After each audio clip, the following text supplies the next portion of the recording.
Hello, everyone. A very good evening and warm welcome to the monthly knowledge webinar conducted by Kelp. My name is Sakshi Shetty. I'm a lawyer by profession and work as a subject matter expert with Kelp, and I'll be your moderator for the session today. For all those who are here on this platform for the first time, let me quickly brief you about this monthly knowledge webinar. So, we at Kelp, along with the Indian Lawyers Association, conduct this knowledge webinar on every last Thursday of the month. We also choose a topic from the PoSH Act or related subject matter, bring upon industry specialists as panelists to give their insights on the topic chosen. Speaking of the panelists, we have two extremely talented individuals here today. The first one being Leena Sonbhadra. She's also a lawyer and works as a subject matter expert with Kelp in our Center of Excellence team. And so does Bhavini Sharma, who's also a lawyer by profession and working with Kelp as a subject matter expert.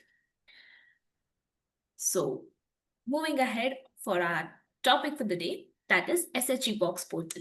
Now, the first misconception that I would like to clear here is the way we refer to this particular portal. I've heard so many people saying that it's She Box portal, but no, it clearly means SHE Box, that is Sexual Harassment Electronic Box portal, gotten by the government of India. Now, the main reason why we even are having this conversation here today is because in the entire decade of PoSH, it was observed that it was very easy or very convenient for organizations to discard the cases right at the beginning if they don't want to delve into it further or investigate further, or just to not add that in the annual report while submitting the report to the authorities if they were not able to conclude or recommend any kind of recommendations in those particular cases. Through this portal, it will now be notified to the government every case being registered in a particular organization, and organizations by themselves or solely by themselves would not be able to discard any cases, and all the cases registered will be notified to the government.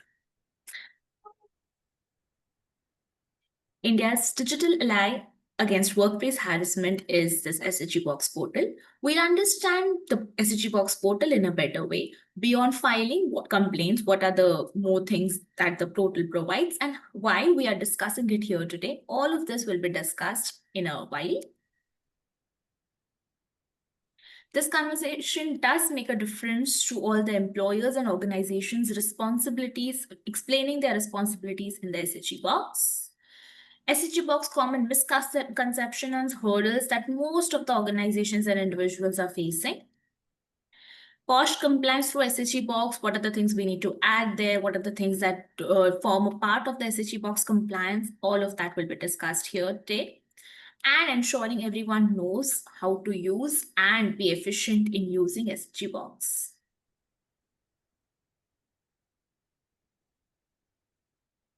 As I mentioned, it is launched by the Ministry of Women and Child Development. It provides a secure and accessible platform for reporting incidents of harassment, and it is a step forward to create a safe working environment for all.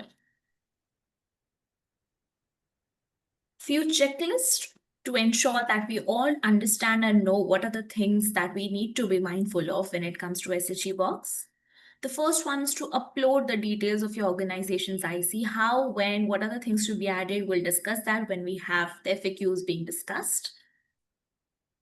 Step 2 is to update the organization's PoSH policy. Step 3 is to educate your internal committee members and local committee members how to efficiently use the SHG Box. Step 4 is to educate the employees on the proper and efficient use of SHG Box, explaining them how this particular portal is for their perusal. Step 5 is to implement monitoring protocols as well. The SHG Box dismantles barriers by offering a single point of access for women across all sectors, regardless of their employment status, whether working in organized or unorganized sectors. It also recognizes the sensitivity of nature of sexual harassment complaints. The platform thus prioritizes confidentiality. It also allows for anonymous reporting and ensures that complaints are handled with utmost discretion. This, coupled with efficient complaint processing system, makes it an invaluable tool for efficiently implementing the PoSH Act. Speaking of some key elements in the streamlining process or complaint process. The first one, it is having a user-friendly interface. The platform is designed to be user-friendly with a simple and intuitive interface that guides women through the complaint filing process. It ensures accessibility even for those who are not tech-savvy, making the process really daunting and more approachable. Complaints submitted through SHE box are automatically routed to the relevant authorities such as internal committees or local committees, ensuring a swift and targeted response. This eliminates the bureaucratic delays and ensures that complaints are addressed promptly, which is direct routing. The third one being tracking and monitoring. SHE box offers real-time tracking of complaint statuses, allowing women and government officials to monitor the process of their case. This transparency in the redressal process is crucial for accountability and fosters trust in the system. So this is just a brief about the SHG box and how and why we are even having this discussion here today. Moving on, I would quickly, delve into asking questions to both our panelists.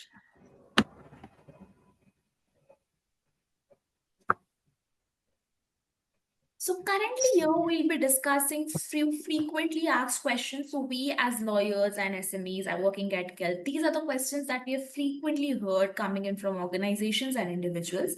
So before opening the floor for you all to ask questions, we would discuss all of these questions here that we have noted and curated for you all. I hope most of your queries and doubts are cleared while we're having this conversation here today with the few questions that we have already curated. If not, later we'll definitely open the floor for you all to question us and we'll reach out to each one of you. Kindly ensure that we do not unmute or, ask any questions while the panelists are answering the questions that we have already designed. So quickly delving into the questions. The first question is to you, Leena. Is it mandatory to register in the SHE box by any chance? Yes, Sakshi. Well, as per the recent Supreme Court guidelines, registration on the SHE box portal is mandatory for all the workplaces covered under the PoSH Act. Whether it's the government or the private sector, each has to be onboarded on SHE box. This ensures accountability, actually. Thank you, Leena. I think we've already, I also did have these questions coming in from, organizations saying that do we have a particular mandate or do we have a particular mail that says that, yes, your organization has to register on SHE box. So just to clear the air there as well, there's a particular notification that says that if you are complying with the PoSH Act and if you have an internal committee at place, or if you have the internal committee and you're complying with the PoSH Act, you need to adhere to this particular notification and ensure that your IC is registered with the SHE box portal. So this is an indirect way of directing or directly telling you all that yes, you all have to register on the SHE box. So there's no particular different mandates, particularly saying that go ahead and register. But if you are responsible under the PoSH Act, you have to do it. Moving on, next question to you, Bhavini. Why should we register an SHE box? So, registering on the SHE box portal is actually essential because it not only ensures safety but it also ensures organizations' compliance with the PoSH Act of 2013, which now mandates this registration for workspaces which have like 10 or more employees. And it not only fulfills a legal obligation, which is for avoiding penalties of up to rupees 50,000 and reputational risks, but also provides for a transparent, centralized platform for employees to confidentially file and track sexual harassment complaints. Thank you, Bhavini. Now that you've mentioned the word confidentiality, the next question is to you, Leena. Is it really confidential? And if yes, then who all will now get notified about this particular, case being registered in any organization? Who are the official authorities, and how does it go? Yeah. So to answer your question, SHE box actually ensures that the complainant's identity or the other details of the case remains completely confidential. Only the chairperson of the internal committee or the local committee can access the complaint. Therefore, all the details are handled securely and the privacy is protected throughout the entire investigation. Thank you. Thank you for that, Leena. The next question is to you, Havini. Will the office know all the complaints and follow up on each case? So the answer is yes. Your office will know that if there's a case, because they are the ones who will investigate and then they will be the one who will respond. But to this, I want to add that it will be handled as per section 16 of the PoSH Act, which is confidentiality. So the whatever complaint is filed, your office will know, but only IC will know, or all the people. You will be under NDAs, non-disclosure agreements. So yes, your office will know, but there will be a confidentiality, which means that it will be not broadcasted to the other employees. Thank you. Thank you for that, Bhavini. Coming back to you, Leena. Will the complaint be conducted or counted in the annual report as well? Okay, now, if a complaint is filed on a SHE box, it doesn't just stay there, okay? So once it's forwarded, it actually becomes a part of organization's official records. And coming to the question whether it's counted in the annual report, yes, it is. It is counted in the annual PoSH report. But here's the important part. The annual report only reflects the numbers, not names, not the case details, yeah? So, as per you, we still have to go through our normal routine of submitting the annual reports, and there's no such change there which states that now because you have registered yourselves on the SHG box and you're submitting your annual report or uploading your annual report there as well, you need not officially go and send that. There's no specific notification around that, right? Yeah, absolutely right, Sakshi. Thank you. Moving on, next question to you, Bhavini. What if it is not sexual harassment but registered in the SHG box? Will we have to count it in the annual report again? So the answer to this is that any complaint forwarded through SHE box must be reflected in the annual report, even if it's ultimately found to be outside of PoSH Act scope, but still it needs to be. This is because the Act's annual report requirement is all about the complaints received, not just the substantiated ones. Right? Yes. Moving on, next question to you, Leena. Who can be a nodal officer? So now that we know that there's some kind of nodal officer that needs to be registered first and they'll help with the internal committee. So who is this nodal officer exactly? Yeah, this is a quite frequently asked question, Sakshi. Well, think of the nodal officer as the point of contact between the organization, the internal committee, and the complainant, okay? Now, let me tell you one very important point here. The nodal officer should not be a member of the internal committee, okay? And you know why? Because system provides two separate login credentials for both the nodal officer and the IC member. Fine. Now, what exactly does the nodal officer do? Well, first thing first, the nodal officer themselves has to get registered on the portal, okay? After that, they need to register the organization and its IC on the SHE box, right? Handle the administrative tasks like keeping the information updated, coordinate any complaints that come in through the portal with the IC, and also he has to make sure that all the required details are uploaded and kept up to date. Yeah. All right. Thank you. Thank you so much. Moving on. If to you, the next question is to you, Bhavini. If there are two different Yes. entities, do they register once or twice? Okay, so this is one question that we frequently get from clients, and this is when one biggest query, I would say, a doubt that comes up in the meetings or as a client. So, see, if there are two separate legal entities, such as companies with different CIN number when you register your company, registrations, or different GST numbers, each must register separately on SHE box, as registrations are tied to the employer's legal identity under the PoSH Act. So different CIN number means different registrations in the SHE box. And each entity is required to have its own IC and submits its own separate annual report. But if they are merely different offices or branches, but you are the same legal entity, only one registration is required in that case with branch IC details uploaded under their account. So that's it. All right. Thank you. Thank you so much for that. Moving on. Next question to you, Leena. Do we have to give details of the IC members? Yes, Sakshi. We do have to. During SHG box registration, every organization has to give details of its internal committee members. Well, that means each member's name, designation, official email or phone number, and their roles as well, as in whether they are the presiding officer or an internal member or the external member. So yes, they have to give the details here. All right. Thank you for that, Leah. Moving on. The next question to you, Bhavini.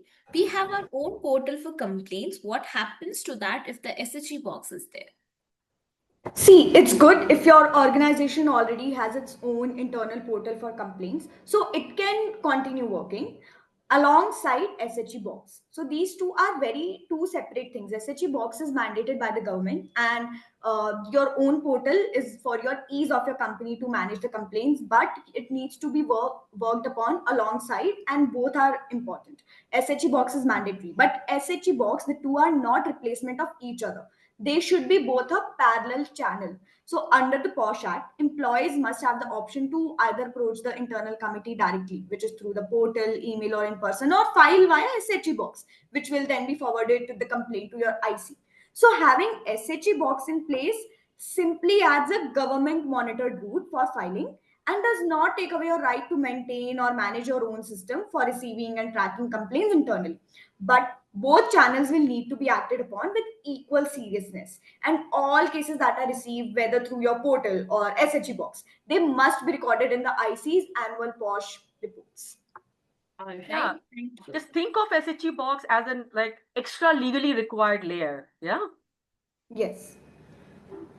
Thank you. Thank you for that, both of you. So I think now we can open the floor for questions, and we have a lot of questions coming in. So I would request you all to just, go on posting the questions on the chat box. I'll pick each question and, direct it towards the panelist. So the first question has come from Anita. Her question is, why separate nodal officer for each branch and locations? So I would like to take this up. So Anita, we need not have a separate nodal officer for each branch or locations. One nodal officer from one particular head office would be fine. That particular nodal officer will get the credentials, and they can add in as many branches and locations you all have, and as many ICs that you all have constituted in basis those particular branches and locations.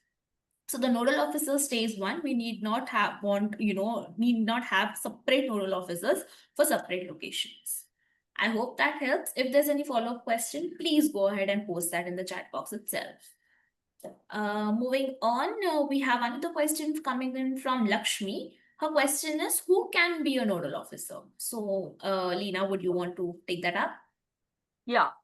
He can be any person who is at a very say a senior position, right? He can be from HR as well.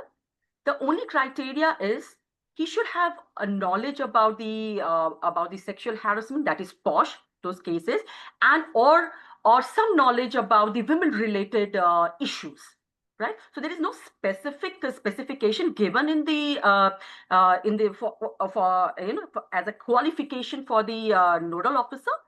Any senior person who can actually take this who can operate well and administer well over this SHE box. Yes, honestly, there's no specific, explanation also provided in anywhere by the government in the handbook or anywhere while they explain the entire process of the SHE box. It is left up to interpretation that who you all want to appoint as a nodal officer. So any person who can keep that track and ensure to be that spark between the government and the IC members whenever required can act as a nodal officer, just to ensure that your IC members are not registered as nodal officers, because again, the issue there would be once the nodal officer is registered and their email ID goes in, the IC member's email ID would not be accepted because one email ID per person is what the portal is allowing. So then again, will have to change your email IDs or, add in a new email ID while you're registering yourselves as IC members if you've already done it or, already registered yourselves as a nodal officer. So just to be on the safer side, it would be better if you choose a person from within the organization apart from the IC members who can be in helping hand there. Moving on, we have next question from Hetal. How about holding subsidiary with a single IC? Any one of you would like to take this up? I'll take it up. I think there's also one question before that, something similar. How do we manage multiple branches and regional ICs? And have you handled any notices for your clients in this regard? So, the thing is that when it comes to, I'll take up that question. So, when it comes to regional ICs, I understand that there are a lot of branches of one single company and you have ICs and you have made regional ICs. The best is SHE box, because when a complaint is filed there, the best is you can also see how it is tracked and where is it going. Also your local portals, and via your complaints you can regulate those. So the best is whenever it is filed, you have a centralized system for your like ICs. Whenever a complaint is filed, it a separate email ID, so you know from all the branches whenever a complaint is filed what is the status, what it is, so presiding officer can give you the reports. So this is the best way it can be handled. Maybe Lena, you can add up to this. Yeah, perfect. All right. We have next question from Madhvi. Her question is, what if the IC members have changed after registering on the portal, let's say within 6 months? Well, simple. They have to get re-registered. The nodal officer have to re-register the new IC members. And I think that's a possibility because, of course, not all the IC members or even the nodal officer for that matter would stay in the organization forever. So, whenever such a situation arises, the first step we have to do is re register the person. First, of course, we have to reconstitute our IC, have that written somewhere that the IC is reconstituted because of this particular reason. And then we can add in or, re register the IC members here on the portal. And if at all we are facing any kind of technical issues, we really need to raise that with that particular helpline provided below the portal, because if there are technical issues and issues that could not be solved by us individually, the government officials need to know about it, that at least we tried, but because we are facing these technical issues, we are not able to go ahead and register. So, notifying it to the government is also very important. Moving on, we have next question again coming from Lakshmi. We have multiple branches with us with as less 4 people. Is it mandatory to have an IC committee in that branch? Any one of you?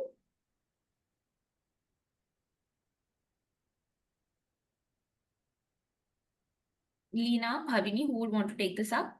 So her question goes in like, if there are less than 4 people in a particular branch, do we need to have a separate IC there? Well, the law says that any or branch which has 10 or more employees need to have a IC committee, right? So in that case, the local committee has to be registered here. So what do you say?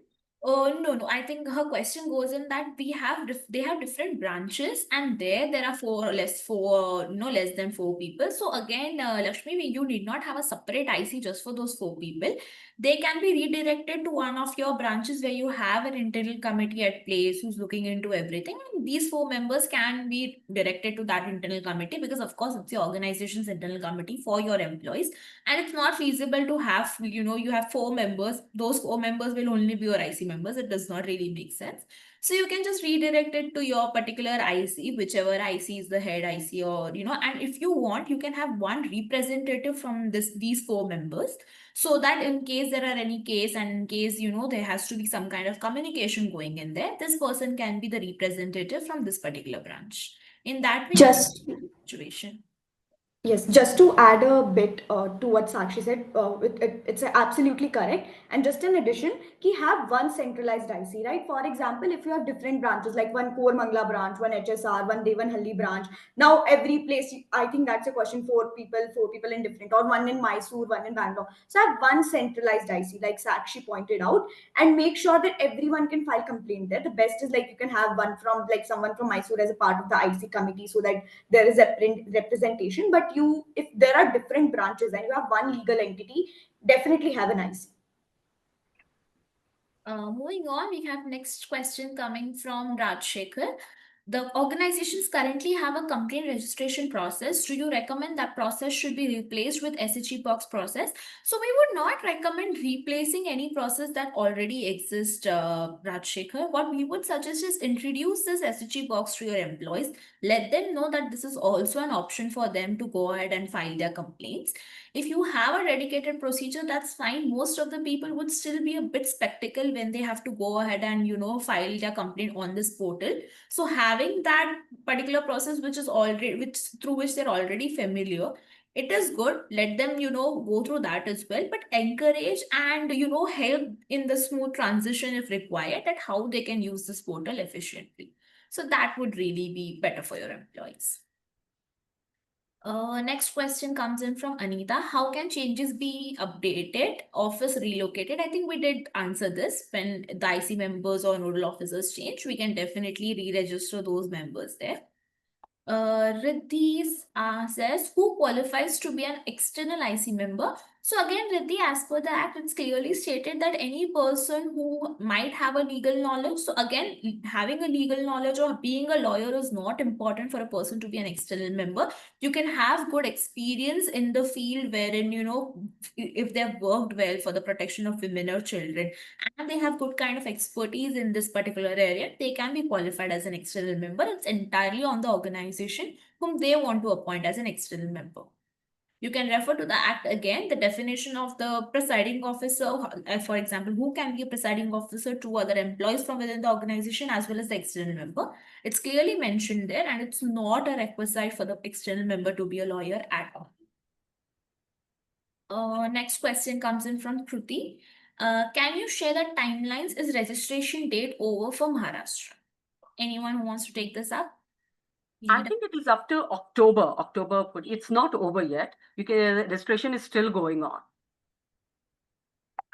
Yes. Also, there were few dates that were mentioned for organizations in Mumbai as well, saying that you have to register yourselves. Again, there's no particular penalty mentioned anywhere. Also, when the government officials are asking us to register the SHE box, their main concern there is have an internal committee at place, because if there's no internal committee, that's when strict action will be taken. It's not really coming from a point of view that if you're not registering on the SHG portal, this is the punishment or this is the penalty. So the government is giving us time to register ourselves, but soon government being government might just come up with a deadline. So the best practice is to immediately start registering your internal committee and your nodal officers, and be efficient with at least how to use it, and making the small amendments as we just mentioned, that changing your PoSH policy, educating your IC members, informing your employees about this SHE box. So these are the few things that the organizations can do, and not actually wait for the deadline. The next question comes in from Ruchita. IC members registration is an annual process on SHE box, or only if there is a change? Bhavini, would you want to take that up? See, annual process as in when you are registering your IC members, if you once have registered, it's fine. They will remain. But the moment there is a change, then you have to make changes and you can make amendments in there. So once you have registered, it's fine. It will be there. But as soon as there are changes or they retire after a particular time period, the tenure gets end, that time you are switching. So that time you have to make change. So that's It it. wasn't as similar to our annual reports, Anita. If there's a change, we mention that change. If not, then we just mention the same names every year. Here again, we don't have to go and make the necessary change if the existing members are still IC members. Only if they change by any reason or so, we can make the necessary amendments. The next question is again from Anita. What if the company does not have a landline number? How do they register? I think Lena, you can take this up. She very Yeah, that's recently dealt with the situation. right. Well, that's a practical issue many companies are facing as of now, right? Well, on the SHE box, employer registration form, one of the mandatory field is official landline number, right? But the law itself does not require a landline, all right? It only requires authentic contact details of the employee or the IC. So you can use the official mobile number if the company does not have the landline, all right? So, or you can, many organizations enter their official HR or compliance mobile number as well. All right. So these are the things which you can do here. Thank you, Leena. Moving on, the next question is from Rani. If two more entities are combined under one company, does all the companies need to register under SHG box or one registration is fine? Because each company has their own IC and external members.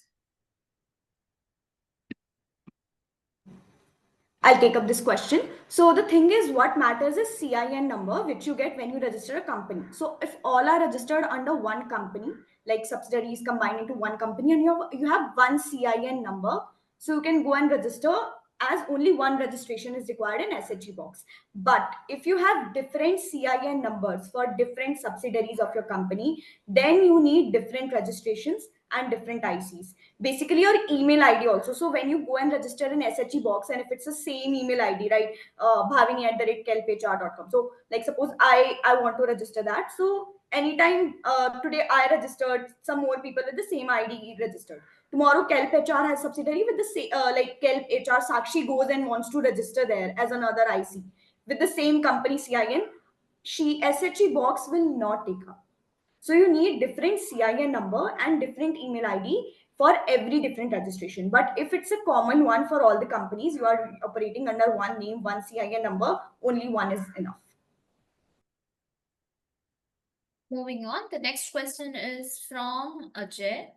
No, I'm sorry, it's from Nilofer. Hi, you mentioned we should have different nodal officer if GST number or different unit. Is that right?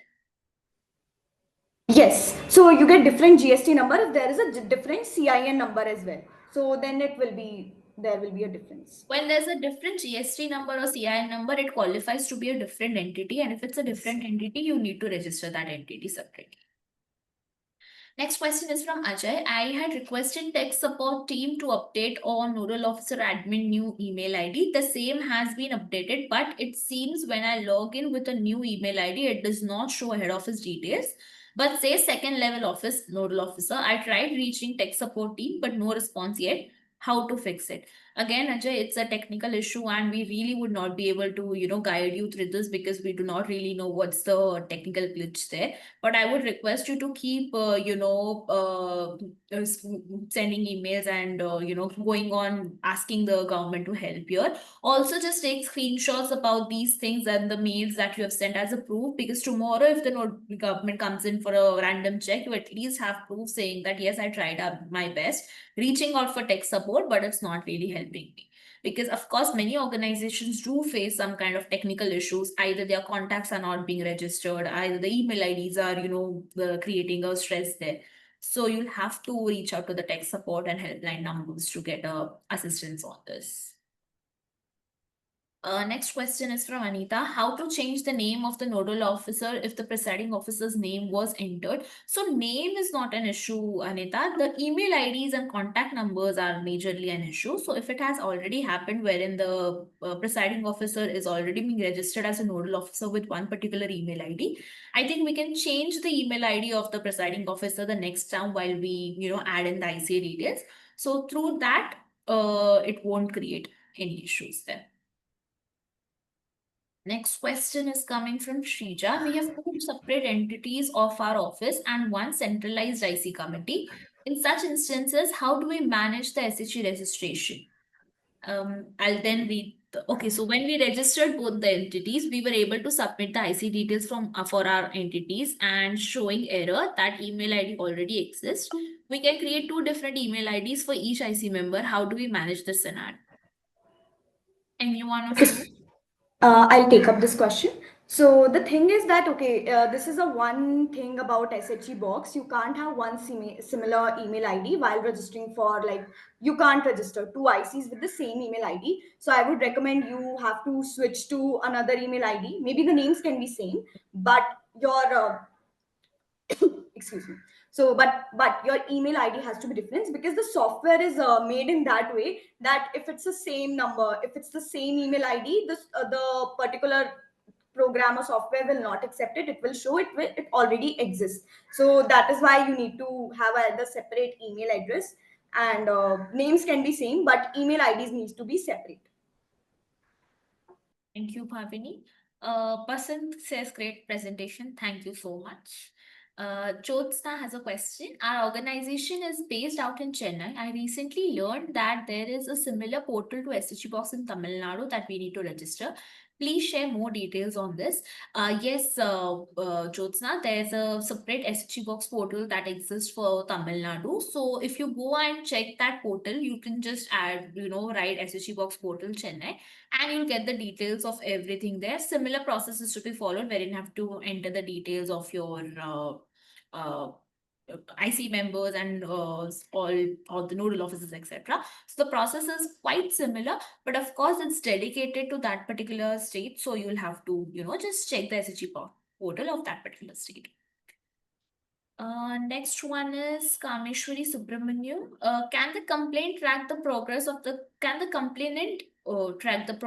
complaint through SHG Box portal? Any one of you wants to take this up, Lena? Yeah, complainant key. This is a very unique feature of the SHE bags. Complainant can actually track the progress. This shows the transparency of the portal. So the complainant can track her case. The next one is, can we have two companies with single IC in the same in case the shareholders and management is the same?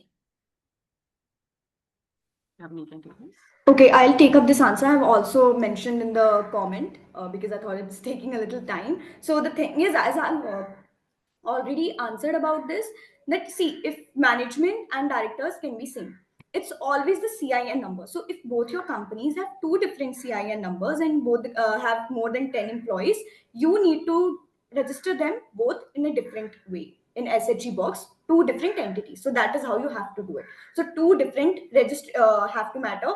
The only thing that matters is the CIN number.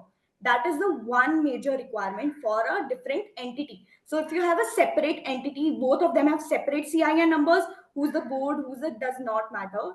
Different email IDs, different CIN numbers. So that's how it is. The next question is from Basant. In case all employees are female, then also internal committee is required. Of course, yes. So the act clearly says that every organization having 10 or more employees need to adhere to the PoSH Act and have an internal committee at place. So it is not gender specific. It's all organizations having 10 or more employees. So you might have 10 or more female employees or male employees. You have to get yourself registered and constitute an internal committee. Next, actually, there was one more question. I think it's left. Sorry, which one we have? Is the nodal officer question. I think we picked up that, no? Or no, this is about the notification. If Okay, the nodal officer if also the can get. complaint is registered on the SHE box, does nodal officer also gets the notification? Yes, nodal officer also gets a notification because he's the one who is actually handling the administrative part of that of the SHE box. So he also gets the notification at the same time. And the nodal officer can be a he or a she. It's not specific to any gender. Also, the nodal officer signs an NDA to ensure that they are also bound by confidentiality and they'll not be sharing the details of anything that they get to know through the SHE box portal. Next question is from Anushka. Since our ICC's team's tenure ends on 30th September and a new ICC team will take over from 1st October, the outgoing team is already registered on the SHG box.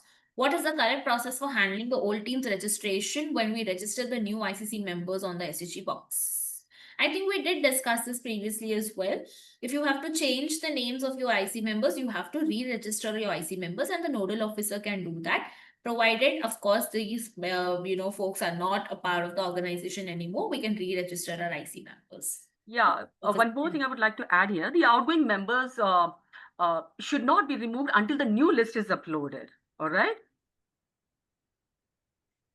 The next one is from Madhvi. If a branch does not have any women employees but has 10 or more employees through contract seasonally, in that case, the IC of the head office can have a major representation while one member from the branch add up to make the IC from that branch. Yes, of course, you can do that. You can clearly have one main or IC in the head office and one particular person from this branch can be a representative there.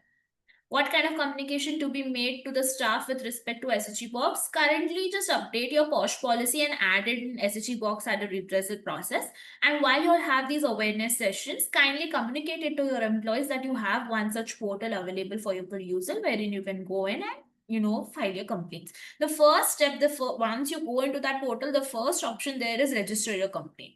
So that is the first, option there, and just educate your employees very well and your IC members on how to use this portal efficiently. Next question comes in from Nisha. If we want to keep one nodal office in the same legal entity or in other legal entity, can we do that? So again, Nisha, the same. If there are two different entities, we need two different nodal officers. If there's one entity and there's a single CIN number for all the other branches, we need one nodal officer. The next one comes in from Priyanka.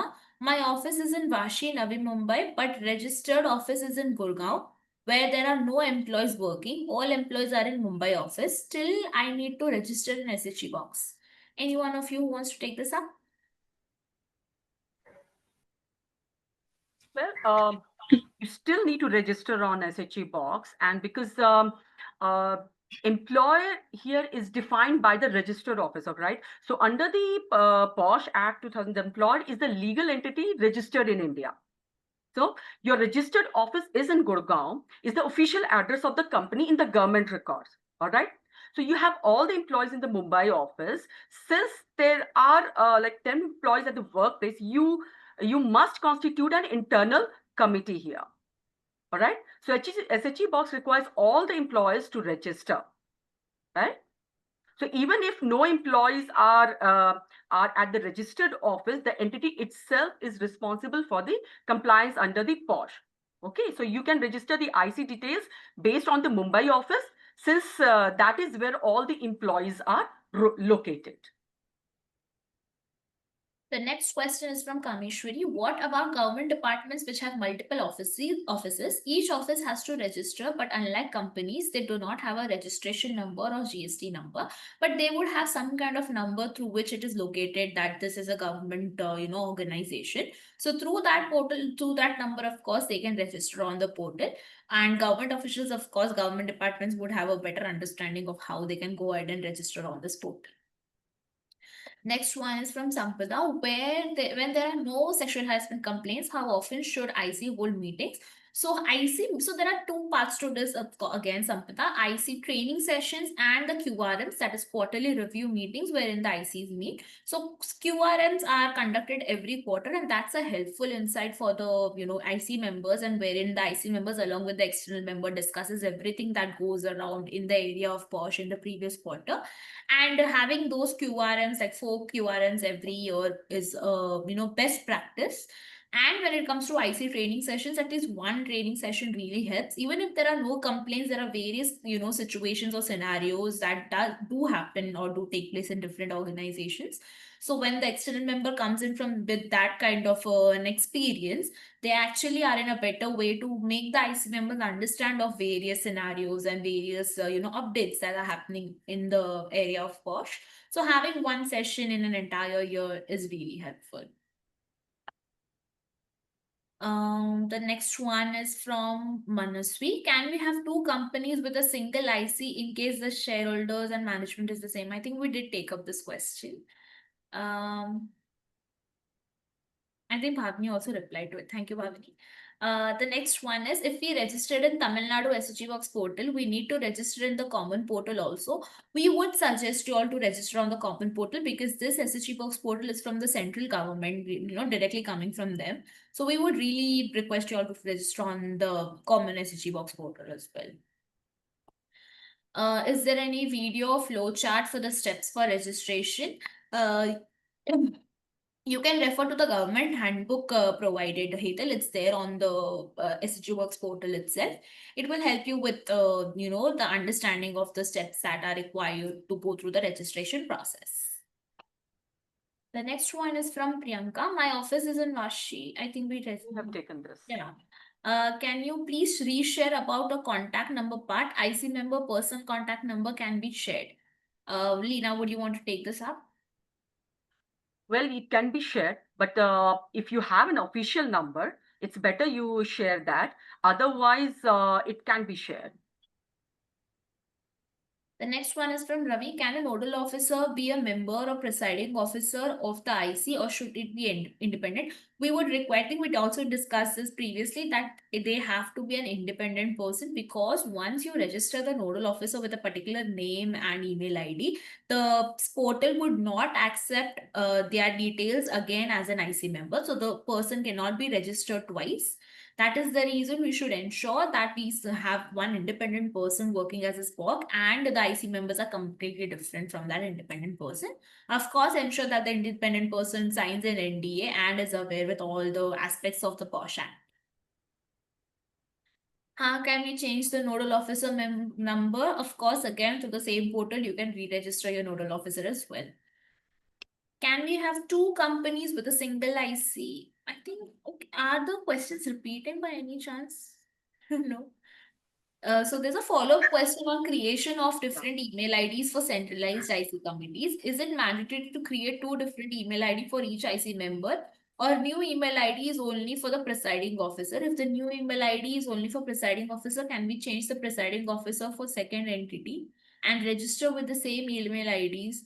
We are really not sure if we have to create a separate or new email ID for each IC. Also, if that is possible, can we key in a group email ID for presiding officer and on our second entity and keep the IC email?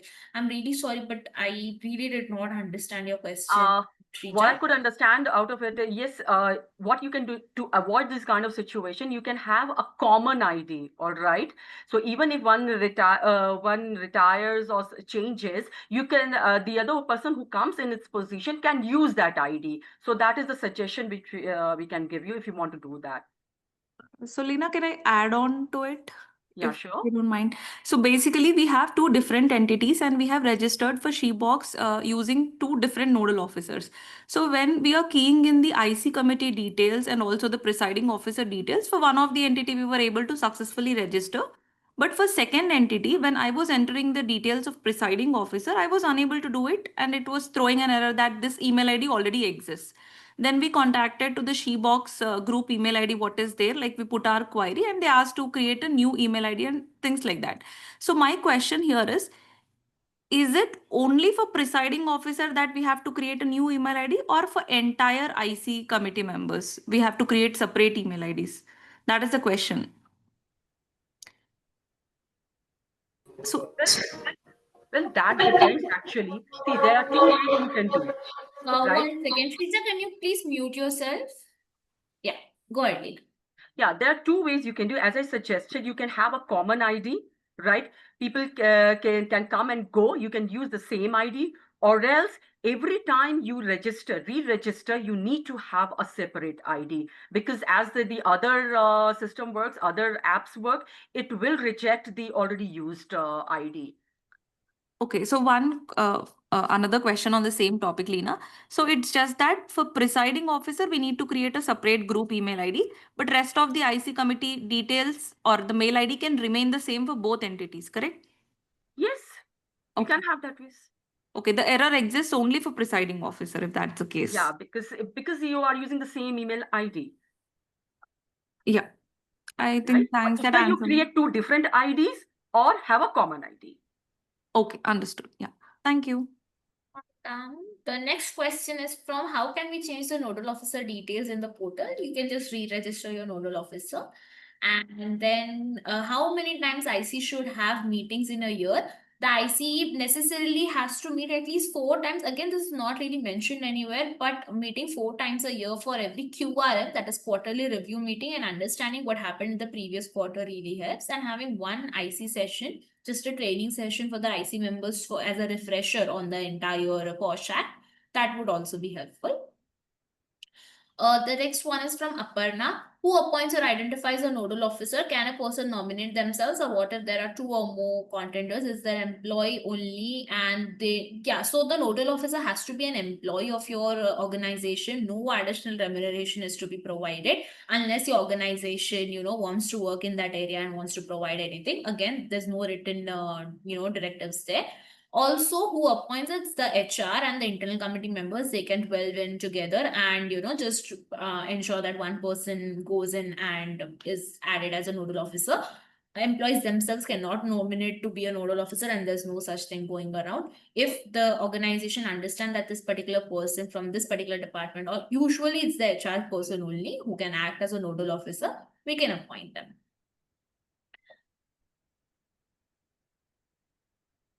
How often we need to conduct PoSH awareness program for employees? Twice a year really helps, just a refresher, so that employees get a understanding and just not know what is PoSH, but they also have an understanding of various aspects and scenarios that take place within PoSH. The next one is, so should the nodal officer be present for each IC meeting? No, not at all. That's not a requirement. The nodal officer need not be present for any of the IC meetings, as by far. That's not a requirement at all. He is only a liaison between the organization and the SHE box portal. I think the last question is from Anita again. In my plant, we have 2 shop floor workers on the internal ICC. They don't have email IDs, so how do we enter their details? Create one. Yeah, create one. That's the sole option there. Create one. So if I may add, these are the compliance requirements. We get these a lot of times, like landline number does not exist, email does not exist, same email operating. But these are, unfortunately, it's a government website. The compliance requirements are very, very strict, and we have to adhere to each and every single thing because everything is regulated, which is really good for the economy. So yeah, I would say as Sakshi and Leena have answered, you definitely need to create one. Any further questions from anyone? You can please direct your questions here. I think we have something. I believe online refresher sessions are also fine. Yeah, the session mode is completely all right. It's on your organization. Just having a good conversation around this with the employees really help. That's all. Yes, Yeah, Kanishwari, if you have a absolutely. question, you can definitely unmute yourself and ask.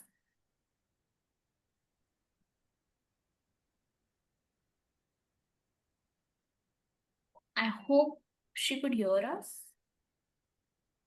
Kanishwari, could you hear us? Meanwhile, hello. Yeah. Yes, Shamila. Yes, I'm Aparna here. Thank you so much, all of you. It's been very enlightening to hear from you. So my question is that, as you mentioned, that the HR can very well be the nodal officer, but has there been any instance when they don't want to be the nodal officer? Because of course, it's an additional responsibility. Yeah, of course, our employees can choose to say no, we cannot force them, of course. So Yes, whosoever yes, is ready, so it applies to internal committee members as well. If if they choose not to be a part of yes, the internal yes. committee, it's okay. We have so many employees, we can just appoint anyone. Yeah. Okay. So, Absolutely. but so my reason for asking whether they should be part of the IC is because they might be a senior person, but still not be very well versed with the law. So, is it a good idea to have them when there is a refresher for the IC? I think that's not an issue, honestly, because I'd see refresher sessions are maintained. But again, when we give these details in the annual report saying that there was an internal committee session conducted, and apart from the internal committee, there were a few other members also present. So that does not really give a good idea of how the internal committee sessions were conducted, because again we do discuss some confidential things there about a few cases Mhm. or about a few things that the internal committee members would have observed. So I would really not suggest, having that kind of a conversation and having some few other people who are not a part of the internal committee be there and have that conversation. So I think if they want an understanding of, the PoSH, they can obviously definitely have a conversation with their external member and the internal committee members. I think those are the best folks who can, resolve all the queries by any other employee or senior employee when it comes to PoSH. Okay, okay. One So we question. assume that the nodal officer is well versed, right? We go by that. Yeah, that's the best way to go through it. And Okay, okay. if they are not, then the organization will have to take that effort to ensure that the nodal officer, understands the aspects of PoSH in a better way. Okay. So who gets that responsibility to get them to understand? The IC members and the HR, of course. Okay. Thank you so much. Thank you so There much. are not have- any specific qualification actually required, right? He just have to be well. He just a decent idea also about the entire issue and the PoSH policy or PoSH is enough. I think we have a question from Nilofer saying all IC meetings held, is it compulsory to take photos? Not necessary, but of course, one or two photos really help. As you said, if during compliance audit, it really helps. Organizations also take attendance and either take it in writing from the external member that these were the IC meetings held and these were the people who were present. So that also helps in compliance audit. I have a question. Yes. I am an external member in a company which has both blue collar workers as well as white collar workers. The main IC committee comprises the HR and two other members who are in a what do you call a more professional kind of a office kind of a situation. But to create awareness among the blue collar workers, apart from having the training sessions, what they've done is they've inducted these blue collar workers also onto the IC committee. That is, it's going beyond the mandated number. Minimum number is there, and the blue collar workers are also a part of the IC committee, just to create awareness with them so that they go back to their colleagues and tell them about the PoSH and various other things. Now, these people don't have an email and all that. So is it sufficient for the she box to have the primary four people's email ID and contact details registered, and the rest can just attend the meeting?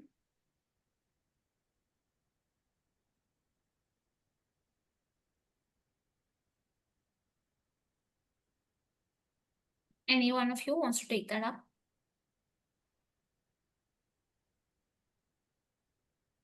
Can you repeat your question, please?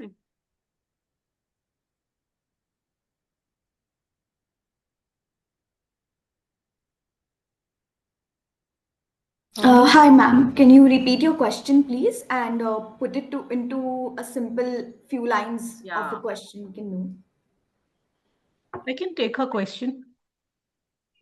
Okay, if I have got her question right, what she was saying is that she works in a company which has blue collar job holders and white collar job holders, while the IC has been constituted with more of the white collar job people representing. But there is a situation where they want to take in a few of the blue collared ones, which they have. But is it required that you disclose about them also on the portal, or is it enough to just have the members who are from the white collar job areas disclosed about their details on the portal? That's, If you I suppose are that's the adding, question. I think I got the question better now. So if you are adding them to your internal committee, you'll have to have their email IDs mentioned everywhere. So it cannot be that they are just backup or just few members of the internal committee who are not disclosed before the employees in the organization. If the internal committee has 8 employees, irrespective of if they're blue collar employees or white collar employees, the names of these internal committee members need to be disclosed.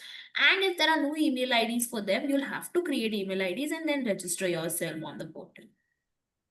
Okay. By the way, I had a small question here. Yes. We were Yeah, thank discussing you. about the IDs giving a problem, the email IDs. So, is it workable that you have IDs created for the location and for the position, not for a personal candidate who is then there as a PO and later on not there?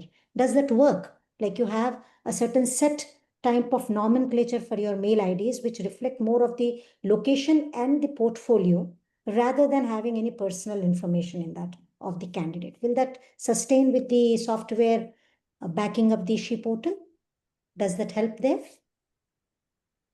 Yeah, I think they should. Yes. Okay. All right. Thank you. So I think we have reached the time. Oh. It's like we have 2 to 3 minutes away. So anyone I having think any? I'll grab this moment here to say that, like a beautiful combination of Rajdhani and Shatabdi Express, you guys have pulled off this entire topic very well. kudos to you three there. Thank you so much. Thank Best you. wishes. Thank you Yeah. so much. Thank you so much. Sakshi Thank and you so team, much. we Yeah, have it one. was a wonderful session. Yeah, sorry, Deepa here. Riddhi has raised her hand. You want to take that one question? Yes, It's been yes, on yes. sometime. Yeah. Sure, I'm sure. not sure if you'll be able to accommodate this, but nevertheless, thank you for being patient to the repetitive question. I am not sure if this question was addressed throughout the meeting, but if you can please specify it for my better understanding. I'm an HR at group level, okay? Can I be the IC member for one of my subsidiary, or is it mandated that somebody external comes in on board? Somebody external, as in the external member, or you're speaking about the External employee? member. External Oh, member. no, the external member has to be an independent party. They cannot Okay. be an employee of the organization. Okay. Has to be Okay. an That's independent. all. Solves my query. Thank you once again, all three of you, for your patient Thank listening. you. It's in the got a act, quick actually. question. Hello. Yeah. I had a quick question actually. We don't see the edit option actually in the portal. So in case we put in a wrong information, even after writing to the text support, actually we're not able to solve it. So can you please suggest like, how can we, because we do have multiple branches and we are stuck there because we're not able to edit. We're not seeing the option actually, edit option. So, well, in that case, you need to send it to the SHE technical support. Okay. Right? Okay. There's an email ID and a helpline Yeah. number. So you can Yeah, just we raise have your written to concern. them. We're just waiting. So I just wanted to know, like, if there is any other way through Not which. really. Honestly, being a government portal, these technical issues that many organizations are facing, as a best practice, I would just, ask you all to take screenshots of all the messages and your attempts that you have made to reach out the government to resolve the query. So tomorrow, if somebody comes in, you can at least say that we tried our best, but we want that update coming from your end for us to move further in this line. So Okay. that will be best. Great. That helps. Thank you so much.